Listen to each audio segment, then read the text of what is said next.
to this video, magbuhat ta og pang self-defense DIY paper spray. Pang self-defense ni laban sa mga daotang tao. Right, mao ni ang procedure. Mag-chop lang taog ka ng siling labuyo. I-chop na to na. Pinuho na to.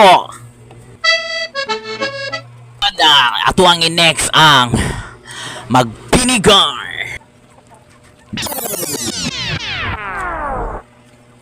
Sunod na to ang paminta powder. Nakadepende sa inyo pila yung ibutang. Sunod, water. Butangan na to water para ma-mix na to ang mamikos-mikos. Matripan mo sa mga daotang tao, ispray lang ni sayang mata para mabuta siya o makadagan ka. Kailangan magamit sa taog salaan para walay mo bara pag-transfer na to sa paper spray plastic. Oh, perfect na kayo ni pang self-defense. DIY self